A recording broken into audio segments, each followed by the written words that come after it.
Hello, hello, hello. Hi, Facebook. How are you? This is Iyabo. So, there's something I wanted to very quickly share with you. And I think Facebook is like trying to get people's attention to show up and all of that. But, I'm not going to waste your time. You can review the video, it's going to be very brief. So, let me tell you what I wanted to talk to you about today. I had put a post on Facebook about United Airlines and the response from the CEO, and how the first response was just not acceptable. And the thing has been on my mind. I think I made a mistake by watching the video of the guy being dragged off the plane, right? And it like traumatized me. So when I say it traumatized me, I don't do violence at all. I try and keep it out of my orbit.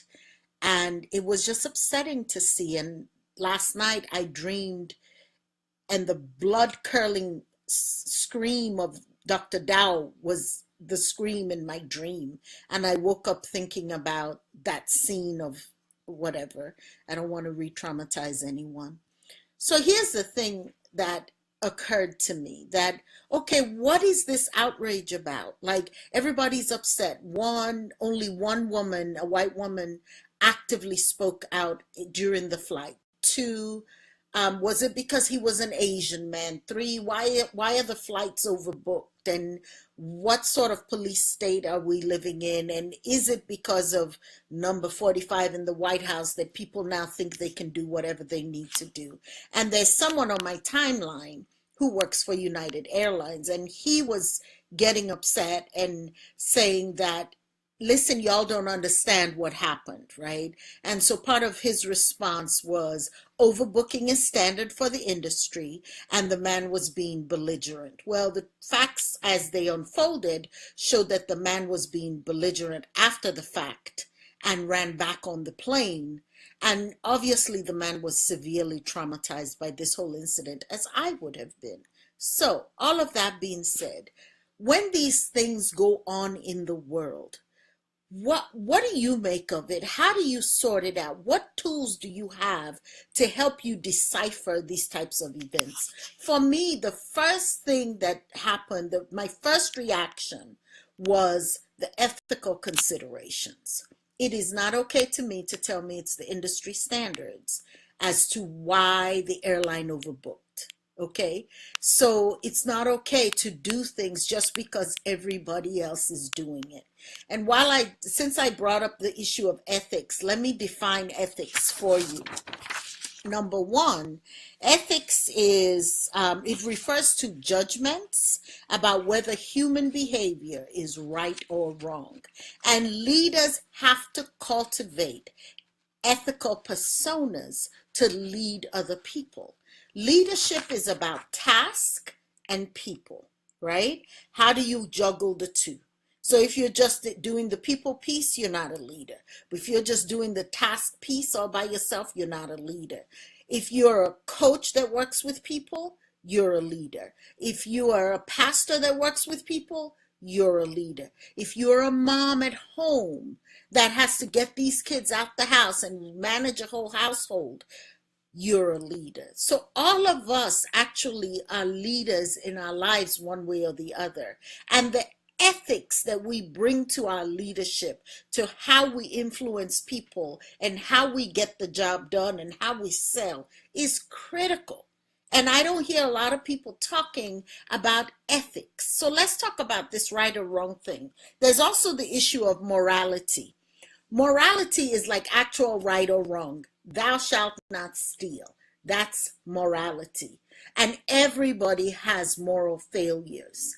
Leadership, however, is sometimes defined as ethics, I beg your pardon, is sometimes defined as the systematic study of the principles of right and wrong behavior and morals as described as specific right or wrongs. So, ethical leaders earn the label of being an ethical leader when they act morally as they carry out their duties and shape the ethical context of their groups, organizations, and societies. This is how we do things.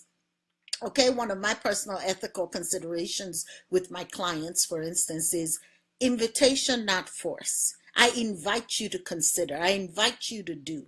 Nothing is ever forced. That's an ethical consideration. Now, going back to United Airlines, this is the problem for me.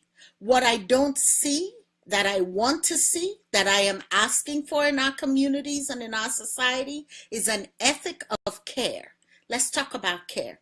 Care is defined as the provision of what is necessary for the health, welfare, maintenance, and protection of someone or something. It is also serious attention or consideration applied to doing something correctly to avoid damage or risk. Okay? So, um, the ethic of care, right? So if care is a continuum, on this end are those people that rescue. I know all about that. They care too much. They rescue, rescue, rescue. And on this end of the continuum are robotic people who just don't seem to care, which is what we're seeing a lot of in our larger environment, right? The White House doesn't seem to be caring about the things that actually affect human beings, right? They just want to get their agenda done. And so leadership, in my opinion, is lacking because caring about people is not involved in that leadership coming out of 1600 Pennsylvania Avenue. So that's what the two ends of the continuum of care. Care smack dab in the middle, I think oftentimes is lacking because we either do this end or we do this end.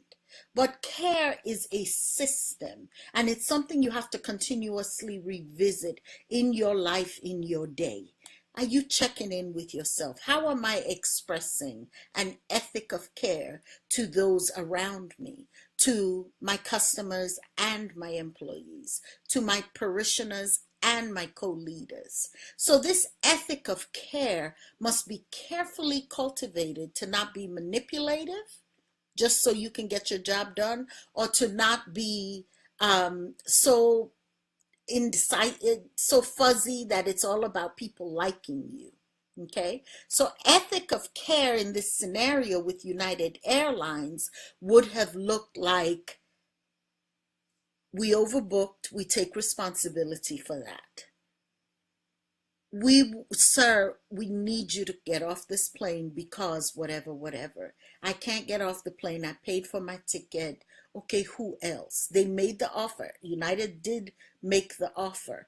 But if nobody complied, what else should they have done? So I want you guys to tell me, leave comments, what else do you think United should have done when they faced the scenario that they faced? We've overbooked. We shouldn't have. We need 4 people to come off this plane. What should United have done? I'm not sure. I'm not in the aviation industry. And also, let's remember, United is not who drugged that man, who dragged him off the plane. It was TSA, police, whoever. It wasn't the people that work for United, right? But I want you to struggle with that question. What should have been done? I think the lady that protested loudly gave a very, very important suggestion. Can't they drive? And there have been all kinds of plane delays. Maybe the incentives were not enough.